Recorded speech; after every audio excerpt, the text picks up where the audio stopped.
আজকে চলে এলাম তোমাদের সামনে একটা লং ভিডিও দেখতে। জানি আমাদের সবসময় শর্ট ভিডিও দেখতে ভালো লাগে, লং ভিডিও দেখতে একদমই ভালো লাগে না, কিন্তু কি করবে বলো, লং ভিডিও আমাদের দেখা বাধ্যতামূলক। লং ভিডিও না দেখলে আমাদের প্রোফাইল একদমই এগোবে না। তো অবশ্যই প্রত্যেক দিন লং ভিডিও দেখার চেষ্টা করবে। আজকে সম্পূর্ণ অন্যরকম একটি ভিডিও নিয়ে তোমাদের সামনে আমি চলে এসেছি। আজকে একটা মেলা ভ্রমণের ভিডিও তোমাদের সাথে শেয়ার করছি। তবে এটা অনেক দিন আগের ভিডিও, তোমাদের দেওয়া হয়ে ওঠেনি কাজের চাপের জন্য, তো আজকে সেটা শেয়ার করছি। আমরা মেলায় প্রথমেই চলে যাই যেদিকে নাগরদোলা ছিল ওই দিকটায়। তো নাগরদোলায় দেখলাম, একবার নাগরদোলায় চলেছিলাম, ভয়ে আর চড়া হয়ে ওঠেনি নাগরদোলায়। তো ওরা দেখি শুধু, তারপরে খাওয়ার দোকানে চলে আসি। মেলায় গেলে কিছু খাই বা না খাই, ফুচকা চটপটি আইসক্রিম খেতেই হবে। শীতের জন্য এখন আইসক্রিম যদিও বা খাই না, তবুও চটপটি ফুচকা খেতেই হবে। তারপরেই আমরা মেলার ভেতরে প্রবেশ করতে চলে যাব। দেখো কি ভিড় শুধু গেটের সামনে, এত মানুষের ভিড়। আর মেলার প্যান্ডেলটাও যেরকম আকর্ষণীয় ছিল, তার লাইটিংও। পাশাপাশি বাইরে দেখো আর ভেতরেই দেখো, যেখানেই দেখো না কেন শুধু লোক আর লোক। সে যাই হোক, মেলার সাজসজ্জাটা কিন্তু সত্যি সত্যি সত্যি খুব দারুণ হয়েছিল, দারুণ দারুণ একদম।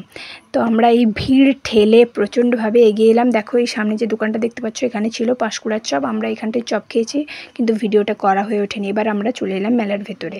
দেখতে দেখতে মেলার ভেতরেও দেখো কতটা পরিমাণ ভিড়, না দেখলে বুঝতে পারবে না। মেলায় বিভিন্ন রকমের প্রদর্শনীও দিয়েছিল। তো প্রথমে এই প্রদর্শনীগুলো তোমাদের দেখাই, কত সুন্দরভাবে হাতের কাজ করেছে দেখো, অনেক সুন্দর লাগছিল প্রদর্শনীগুলো সত্যি। প্রদর্শনীগুলো দেখার পর আমরা চলে এলাম কসমেটিক্স দোকানে। জানো তো মেয়ে মানে একটু কসমেটিক বেশি পছন্দ করে, তো আমি কিন্তু কিনিনি, শুধু দেখেছি। তারপরে দেখো এগুলো হলো হাতের কাজ, দীঘা সমুদ্র সৈকতের পাশে এগুলো খুব পরিমাণে, প্রচণ্ড পরিমাণে পাওয়া যায়। এইসব দোকানও কিন্তু এখানে এসেছিলো, দারুণ অনেক সুন্দর হাতের কাজ।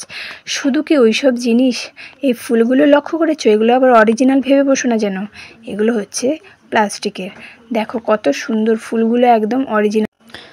যদিও বা ফুলগুলো নেওয়া হয়ে ওঠেনি, নেওয়ার ইচ্ছা ছিল, কিন্তু মেলা থেকে সত্যি বলতে আমি সেরকম কিছুই নিইনি। আর একটা প্রদর্শনী দেখো, এটা ছিল কৃষ্ণ ঠাকুরের প্রদর্শনী। কৃষ্ণ ঠাকুরের বিভিন্ন রূপ সম্পর্কে এখানে দেওয়া ছিল, কিভাবে রক্ষা করেছে, কি এইভাবেই মূর্তিটা সুন্দর করে গড়েছিল। তারপরে আমরা চলে এলাম মেলার আর এক সাইডে।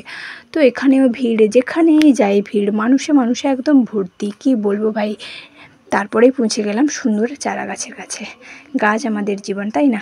দেখো এখানে কত সুন্দর ফুল গাছ, ফল গাছ, দেখে একদম মন ভরে যাবে। আমি তো মন দিয়ে দেখছিলাম। তারপরে চলে এলাম কাঁচের সেটের কাছে। এখানে বিভিন্ন রকমের কাঁচের আসবাবপত্র আছে, দেখছিলাম তো কোনটা নেওয়া যায়। তো এখান থেকে কিছু নেওয়া হয়নি সেরকম। তারপরে আমরা আবার চলে এলাম স্টেশনারি দোকানে। এখানে এসেছি কিন্তু আমি কোনো জিনিস নিইনি, দেখছিলাম। তারপরে চলে এলো বাড়ি যাওয়ার পালা।